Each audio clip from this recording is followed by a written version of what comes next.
Bueno, empecemos la clase programada del día de hoy. Es un tópico, respecto al tópico revisado la sesión anterior, que fue fiebre reumática,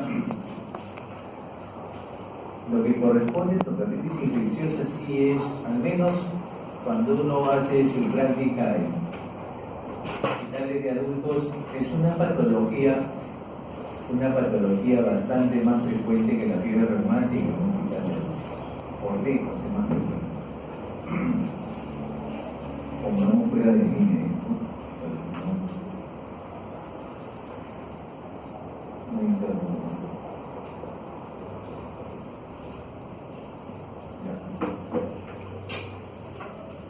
Entonces, la endocarditis infecciosa antes se le llamaba endocarditis bacteriana, hace un par de décadas atrás, porque se asumía que solamente las bacterias podían generar o ser la etiopatogenia o la etiología de esta entidad. Pero que dependiendo del tiempo se fue identificando otros agentes patógenos diferentes a las bacterias. Hay endocarditis por hongos, una endocarditis micótica, por clamidias, Klebsiella. Entonces, no todo es bacterias, a veces son hongos. Por lo tanto, el término viró ya no va a ser endocarditis bacteriana, porque no es una entidad que se genera solo por bacterias, viró a esta nueva nomenclatura, que es endocarditis infecciosa. Es una entidad que tiene un pronóstico bastante malo si es que el paciente no se le trata con una cobertura antibiótica apropiada. Ideal, según valoración del antibiograma, hemocultivos restrictivos y antibiograma. Si al paciente no se le trata así, el pronóstico suele ser malo. La historia natural de esta entidad no es la remisión y cura espontánea. La historia natural, si usted interviene con un adecuado esquema antibiótico, es 100% de mortalidad. ¿Por qué? Porque es una infección en un lugar privilegiado de la economía del paciente. Es una infección en el corazón, en las válvulas. Desde ese punto estratégico pueden dispararse, no que pueden, se suelen disparar embolias sépticas que van a mesenterio, arterias de miembros inferiores, riñones, encéfalo, etcétera, etcétera, etcétera. Por lo tanto, una infección a este nivel, como lo es la endocarditis infecciosa, tiene 100% de mortalidad si no se trata con antibióticos. Oiga, y el tratamiento solamente se circunscribe a dar un buen esquema de antibióticos. A veces no es suficiente, porque la infección, la endocarditis, genera disfunción valvular, abscesos intracardíacos, ruptura de cuerdas, perforación, ruptura de velos. Por lo tanto, a veces aparecen complicaciones de esta naturaleza. Se genera un absceso, se rompe, se perfora los velos, pueden ser de la válvula mitral o de la válvula aórtica, apareciendo insuficiencias valvulares severas, gravísimas, que sin una corrección quirúrgica oportuna y urgente, también el paciente va a un 100% de mortalidad si el paciente no se opera. Por lo tanto, ¿en qué consiste el tratamiento ideal de una endocarditis? Un adecuado esquema antibiótico y un tratamiento quirúrgico oportuno, si así lo ameritan los hallazgos. Entonces, lo que ya les mencioné, pero la mayor parte de agentes etiológicos son bacterias. Y en pequeña cantidad vienen de hongos. ¿Dónde se ubican estos focos infecciosos? Sobre todo en las superficies valvulares. Afecta más a los varones y la prevalencia aumenta un poco con la edad. ¿Y en qué cara valvular?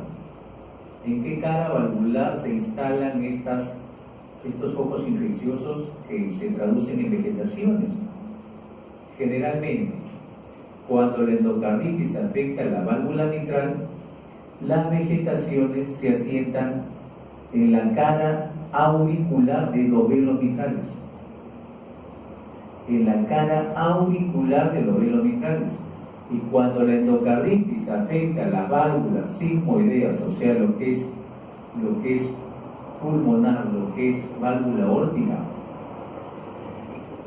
las vegetaciones y focos infecciosos se asientan en la cara ventricular de los velos sigmoideos, sean aórticos o sean pulmonares. Lo mismo pasa con la tricúspide. Si está afectada, las vegetaciones se asientan en la cara auricular de los velos tricúspides. ¿Por qué? Porque ese es el sentido del flujo. El flujo de aurícula-ventrículo es, de aurícula izquierda hacia ventrículo izquierdo, el sentido donde genera el estrés, la fricción, el roce del flujo en la cara auricular de los velos ventrales. Y lo mismo pasa en la válvula aórtica. El sentido del flujo es de ventrículo hacia la aorta. La fricción, el roce del flujo, del volumen sistólico, donde impacta ese estrés hemodinámico en la cara ventricular de los velos sigmoideos, por el sentido del flujo, donde generan estrés hemodinámico, ahí se instala la vegetación. Entonces ese es un hallazgo predominante o fundamental, saber dónde se suelen instalar, porque a veces usted encuentra alguna otra masa en las válvulas y no es una vegetación. Pueden ser tumores benignos, pueden ser fibrolactomas, papilomas, no es una vegetación. Pero ya saben que la vegetación, para que sea vegetación, tiene que instalarse en la cara ventricular o auricular, dependiendo de la válvula afectada. ¿Cómo se clasifica la endocarditis? Por el tiempo. Si tiene menos de 2 semanas de evolución, es aguda. Más de 3 meses, es crónica. Subaguda en este interín. Generalmente promedio 5 semanas. Puede ser otra forma de clasificación, puede ser endocarditis de válvula nativa o endocarditis de válvulas protésicas. No es lo mismo, el manejo es diferente y el pronóstico también es diferente. Peor pronóstico tienen las endocarditis de válvulas protésicas. Las endocarditis que afectan prótesis valvulares se llaman tempranas aquellas que acontecen antes del primer año del acto quirúrgico en el cual se colocó dicha prótesis. Y las endocarditis tardías, endocarditis de válvula protésica tardía, es aquella que acontece más allá del primer año del acto quirúrgico en el cual se colocó la prótesis. Y esta diferenciación en el tiempo respecto al acto quirúrgico en el cual se colocó la prótesis, ¿por qué es fundamental? Es fundamental porque ya los correlatos histopatológicos se han hecho. Aquellas endocarditis tempranas, el agente etiológico suele ser un Staphylococcus aureus. ¿Y cuándo ingresó ese estafilococo y contaminó la prótesis? Durante el acto quirúrgico de colocación. No hubo asepsia y antisepsia adecuada, el cirujano no se lavó bien, cayó una gota de sudor, alguien contaminó el lecho quirúrgico. Entonces, esa prótesis en el momento que se colocó se contaminó por un estafilococo. Mal pronóstico. En cambio, cuando la endocarditis protésica es tardía, aquella que acontece después de los 12 meses de haber sido colocado, ahí sí el acto quirúrgico no ha tenido nada que ver, no ha habido contaminación. La prótesis se ha contaminado por bacteriemias ya propias del paciente, que no tienen nada que ver con el acto quirúrgico de colocación de la prótesis. Puede tener una infección dental, un absceso dentario, puede tener una infección genitourinaria, gastrointestinal, alguna bacteriemia de otro órgano y sistema acontecido. Y la endocarditis de usuarios de drogas endovenosas. Generalmente, en estos grupos poblacionales, la endocarditis suele ser de válvula tricuspidia. porque el usuario de drogas endovenosas no usa antisepsia y asepsia adecuadas, usa la misma jeringa, la misma aguja, se inyecta vena basílica, ingresa un estafilococo, el agente suele ser estafilococos, vena basílica, cefálica, vena cava, aurícula derecha, contaminación de la tricúspide, endocarditis de válvula tricúspide. Si el usuario, háblame la cosa a la creo que está ahí. Cuando la endocarditis es de válvula tricúspidea, sospeche que el paciente puede ser un usuario de drogas endovenosas. Acá está. El agente suele ser Staphylococcus aureus, un agente que puede estar en la piel del paciente. La mortalidad es cerca del 10%, pero obviamente no es el agente ni la forma de presentación más prevalente. Algo de la fisiopatología. Oiga, para que una válvula nativa o protésica se infecte, es necesario generalmente que haya una alteración estructural en el corazón. O sea, esa es una condición predisponente. Que el paciente tenga una valvulopatía, ya sea una estenosis mitral, una estenosis aórtica, o en su defecto una prótesis valvular. De tal manera, producto de la valvulopatía, producto de la prótesis colocada, hay flujos turbulentos. Y ustedes saben por su conocimiento de ciencias básicas de fisiología cardiovascular que el flujo en las cámaras cardíacas es un flujo laminar. Y cuando ese flujo laminar se torna turbulento, aparecen los soplos. Y cuando hay una estrechez valvular, una estenosis valvular, o una insuficiencia valvular, o una malformación congénita, un ductus arterioso, un CIB, un CIA, o una prótesis valvular colocada, esos flujos laminares se pierden. Y el flujo ya no es laminar, sino se hace turbulento. Y usted oculta soplos. El flujo turbulento es un flujo que suele tener otras velocidades más incrementadas. Por lo tanto, los flujos turbulentos traumatizan el endocardio, generan lesión endotelial, y esta lesión del endocardio por flujos turbulentos depule, erosiona el endocardio, se generan microtraumas. Y esos microtraumas, ¿qué va a generar? Que se active la primera línea de hemostasia, que se depositen plaquetas, se adhieran y agreguen plaquetas, que se active la segunda línea de hemostasia, la vía intrínseca y extrínseca. ¿Cuál es el producto final de estas vías activadas? Los depósitos de fibrina. Entonces, inicialmente en esas zonas traumatizadas por los flujos turbulentos, dado que hay una cardiopatía valvular o congénita o prótesis de por medio, inicialmente se generan trombos asépticos, microtrombos asépticos, plaquetas, fibrina, pero todavía no hay bacterias allí. Todavía es una endocarditis trombótica, pero aséptica, no bacteriana. ¿Y qué es lo que sucede cuando al paciente que tiene esta condición predisponente, una cardiopatía subyacente, le acontece una bacteriemia? Ya sea porque es un usuario de drogas endovenosas, porque tiene abscesos dentales, porque tiene una prostatitis,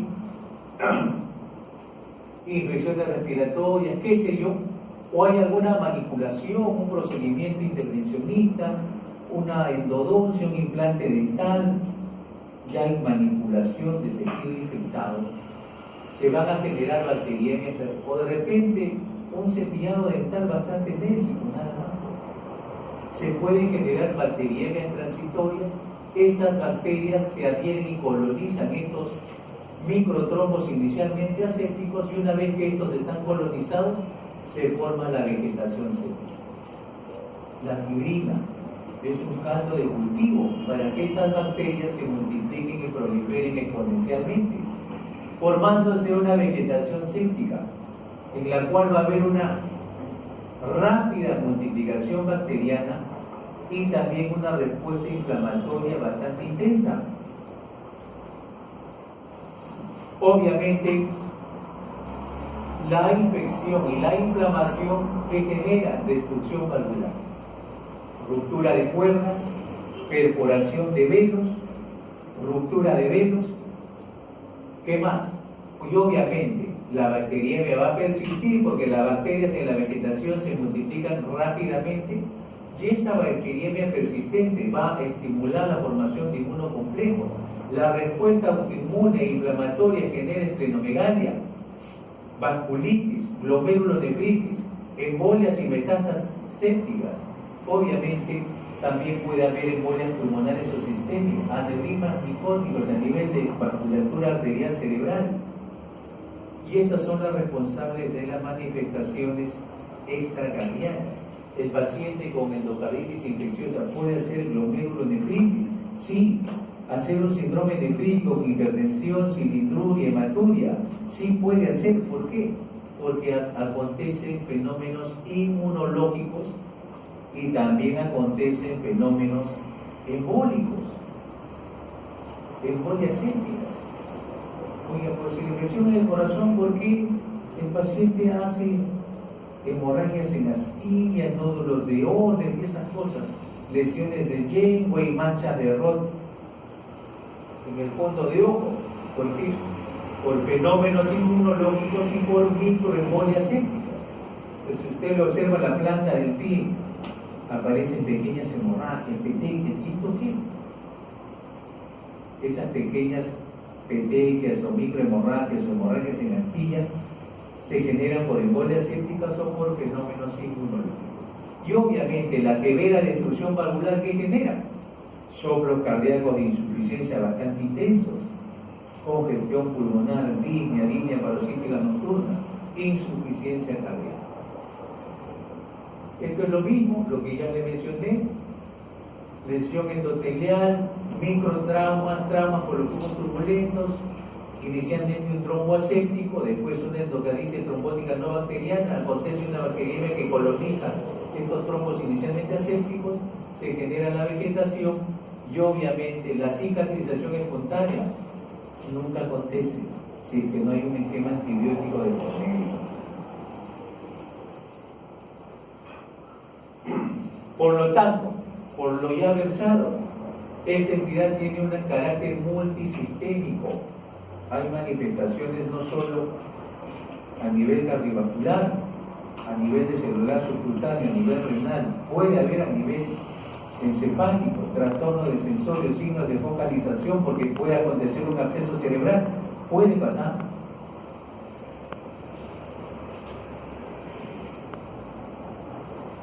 Esto es lo que ya les comenté: cuando la endocarditis afecta a los velos sigmoideos, las vegetaciones se asientan en la cara ventricular de los velos sigmoideos. Y cuando la endocarditis afecta a la válvula mitral o tricuspidia, la vegetación se asienta en la cara atrial de los velos mitrales o tricuspídeos. ¿Por qué? Por el sentido del flujo. El sentido del flujo es la aurícula. Y esta cara de estos velos mitrales es la que se fricciona, se traumatiza. Signos clásicos: fiebre, soplo cardíaco, esplenomegalia, lesiones cutáneas mucosas, y los hemocultivos suelen salir positivos, aunque no siempre, porque a veces el paciente, dado que en un sistema de salud como el nuestro tiene un acceso a medicamentos con suma facilidad, ¿por qué no va a la botica de la esquina? Véndame 2 litros de ciprofloxacina, en boticario le vende usted. Amoxicil DM, acitromicina también. Estoy con fiebre un par de semanas y no me pasa, no sé. Se toma una semana amoxicilina, otra semana se toma ciprofloxacina, y después de un mes que la fiebre no baja, recién acude al hospital. Entonces el paciente muchas veces viene, entre comillas, con un manoseo farmacológico instaurado por él mismo, o por la familia, o por algún médico general de alguna costa cercana al domicilio. Pero usted hace hemocultivos en alguien que ya ha recibido varios esquemas de antibióticos por propia iniciativa, muchas veces los hemocultivos salen negativos. Manifestaciones cardíacas, soplo. El soplo casi es la norma. Signos y síntomas de insuficiencia cardíaca: línea parasítica nocturna, edemas, crepitantes, congestión, alteración del ritmo y la conducción. Puede aparecer fibrilación auricular, flúter, trastornos de conducción, bloqueos AV de alto grado, sobre todo cuando hay abscesos perivalvulares. Los abscesos perivalvulares pueden seccionar el sistema de conducción, generan lisis de irrupción, y entonces el absceso orada y puede seccionar el sistema de conducción y el paciente acaba bloqueado. Las aurículas a ritmo sinusal y los ventrículos le queda un ritmo de escape, dado que el nodo ha sido seccionado por el absceso. ¿Quién comanda los ventrículos? El anestesista. Si no, el paciente hace asistolia y fallece, pero al paciente le aparece un ritmo de escape a 30 y tantos latidos. El comando de esos ventrículos que lo está dando el ACGIS, y uno ve el electro, es un patrón de bloqueo AB de tercer grado completo. Este paciente con endocarditis se ha bloqueado, es por un absceso periaórtico, y este absceso ha seccionado el nodo AB. Manifestaciones periféricas: hemorragias en astillas, nódulos de Obler, lesiones de Janeway, petequias. Y estos fenómenos o estos hallazgos periféricos devienen de fenómenos inmunológicos o vasculitis, o devienen de pequeñas embolias sépticas. ¿Cómo se ve en la vía real? Se ve así: en los lechos unguiales estas hemorragias en astilla, ve esta hemorragia en astilla y estas lesiones petequiales. En la planta del pie a veces se observan por fenómeno estas pequeñas hemorragias o petequias.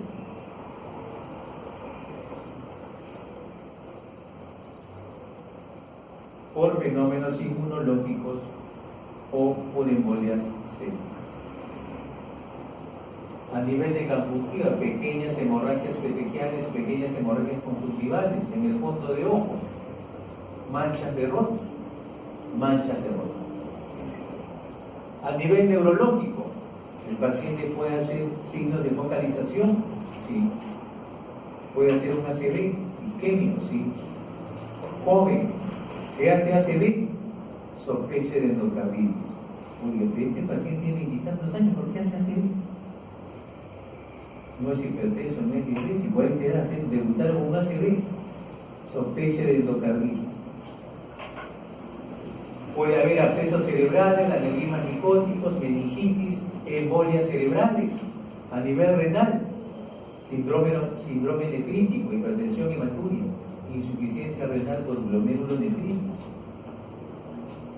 Y en el laboratorio, obviamente, un examen que es vital es el procesar los hemocultivos respectivos para hacer el antibiograma y diseñar el esquema farmacológico según antibiograma.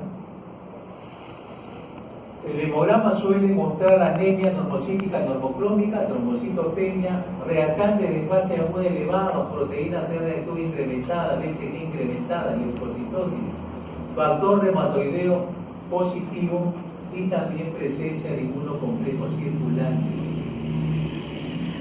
El ecocardiograma es otro examen auxiliar importante o relevante.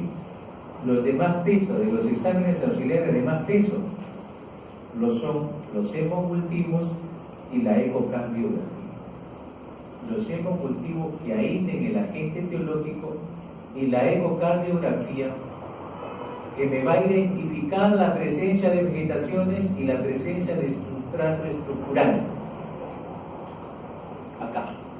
La ecocardiografía hay dos modalidades. La ecocardiografía convencional, que es hacer un eco transtorácico, o sea, traductor así, a nivel transtorácico más. Tiene una sensibilidad que puede llegar al 90% para detectar vegetaciones. Pero hay otra forma de ecocardiografía que se llama eco transesofágico. La sensibilidad aumenta cuando se utiliza ecocardiografía transesofágica, porque ya es como un endoscopio que se introduce por la boca y la garganta hasta el esófago medio, y a través del esófago se hace el estudio y la visualización o el descarte de la presencia de vegetaciones. La ecocardio transtorácica no detecta vegetaciones pequeñas, menos de 2 milímetros. Obviamente, en los estadios iniciales, una ecocardiografía negativa para vegetaciones no influye en el diagnóstico. De repente son microvegetaciones y todavía la resolución del equipo no da como para identificar la presencia de estas microvegetaciones. Por lo tanto, cuando las vegetaciones son menos de 2 milímetros, es difícil que sean observadas por la ecocardiografía. También, ¿para qué nos sirve? Para valorar la indicación de un tratamiento quirúrgico, ver si la cuerda está rota, si los velos están perforados, si hay un absceso perivalvular. Entonces, oye, si hay un absceso hay que operar para drenar el absceso, hacer una limpieza quirúrgica. También para diagnosticar complicaciones, fístulas, abscesos, rupturas, etc. Esta modalidad de ecocardiografía se llama transesofágica. Ecocardio transesofágica. Aurícula izquierda, aurícula derecha, septum interventricular, ventrículo izquierdo, ventrículo derecho. Válvula mitral. Esta es una vegetación. Vean dónde está sentado el pedículo de la vegetación, en la cara atrial, del velo anterior mitral. Esta es una vegetación. ¿Cómo se diagnostica la endocarditis infecciosa? La endocarditis se diagnostica básicamente por hemocultivos positivos para endocarditis infecciosa. Por lo menos hay que identificar el agente etiológico en 2 hemocultivos separados en 12 horas o más. Si usted tiene 2 hemocultivos separados en 12 horas y los dos están positivos para el mismo agente, es un hemocultivo positivo. ¿Cuáles son los agentes típicos? Hay bacterias que suelen ser típicas en la génesis de endocarditis. Les gusta estar ahí en la endocarditis. ¿Cuáles de ellas son? El estafilococo aureus, el streptococo viridas, el streptococo bovis, el enterococo y algunas bacterias del grupo Haemophilus, Haemophilus, Shigella, enterococo, cardiobacterium, Acinetobacter. Hay unas bacterias del grupo Haemophilus que suelen estar fuertemente asociadas en la etiología de una endocarditis infecciosa. Pero a veces encontrar 2 hemocultivos positivos separados por 12 horas entre la toma y uno y el otro no es factible, porque les dice, el paciente viene con varios esquemas antibióticos autoimpuestos. Y a veces usted encuentra hemocultivos positivos, pero solo hay uno de 4. Oiga, si solo hay uno de 4, y los 3 restantes salieron negativos, habrá sido una contaminación, no sabe. Entonces, tiene que ser 3 de 4. Si usted quiere tomar hemocultivos seriados separados 1 hora, saca una toma a las 12, otra a la 1, otra a las 2, otra a las 3, otra a las 4. De esos 4 hemocultivos, por lo menos 3 tienen que ser positivos para ser un hemocultivo positivo. O en su defecto, saque 2 separados por 12 horas. Y si los 2 están positivos, también es un criterio de hemocultivo positivo para endocarditis infecciosa. ¿Y cuál es el otro criterio mayor aparte de los hemocultivos? Los signos de afectación endocárdica por eco, demostrado por eco. O sea, que el eco sea positivo para endocarditis por presencia de vegetaciones, abscesos o dehiscencias protésicas. Estos son los criterios mayores, los hemocultivos positivos y la ecocardiografía positiva para endocarditis, ya sea porque documentó vegetaciones, abscesos o prótesis dehiscentes. Y los criterios menores: cardiopatía estructural subyacente. El paciente portaba una alteración cardíaca, sea valvular o congénita, o una prótesis. Fiebre por encima de 38, también es un criterio menor. Fenómenos vasculares como embolias, infartos pulmonares, aneurisma micótico, lesiones de yengua, hemorragias en astilla, hemorragias conjuntivales. Fenómenos inmunológicos también es un criterio menor, glomerulonefritis, nódulos de Olbers, manchas de rojo, factor reumatoide. Y a veces algunos hemocultivos positivos, pero sin llegar a completar o sin llegar a ser plenamente un criterio mayor, como que usted encuentre, le toma 6 hemocultivos y solo hay 1 positivo, o 2 positivos, separados por 1 hora. No es suficiente 2, si es separado por 1 hora tiene que ser 3 de 4. Entonces, a veces solo si hay un hemocultivo positivo, eso es un criterio menor. ¿Cuál es?